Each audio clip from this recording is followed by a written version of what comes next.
Hello everyone, welcome back to our channel Tina Chandan vlogs. তো আজকে আমি তোমাদের সাথে একটি মিনি ব্লগ শেয়ার করব। এটি ছিল আমার জামাই ষষ্ঠীর মিনি ব্লগ।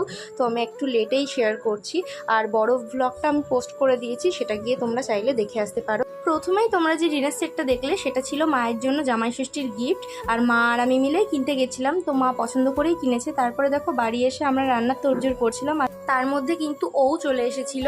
তারপরে আমরা তাড়াহুড়ো করে, যেহেতু বেশি লেট হয়ে গেছিলো, তার জন্য যেমন পেরেছি তেমনভাবে ওর খাবারটা আমরা সাজিয়ে দিয়েছি। এবারে আর বেশি কিছু খাবার দাবারের আইটেম বাড়াইনি, কেননা ও সেরকম একটা কিছুই খায় না। সত্যি বলতে আজকের দিনটা কিন্তু প্রত্যেকটা জামাইয়ের কাছে খুব স্পেশাল হয়, কেননা প্রত্যেকের শ্বশুরবাড়ির সবাই চায় যে এই দিনটাকে কিভাবে স্পেশাল করে তুলবে। তো দেখো, কথা বলতে বলতে আমরা গুছিয়ে নিয়েছি ওর জামা প্যান্ট কিনতে যাব বলে। তো দোকানেও চলে এসেছিলাম, আর এই জামাটা আমার এক দেখাতেই পছন্দ হয়েছে, আর আমার এই দাদার দোকানে সব জামাই পছন্দ হয়। তারপরে চলে গেছিলাম চা খেতে। চা খেয়ে আমরা বাড়িতে চলে এসেছিলাম। তো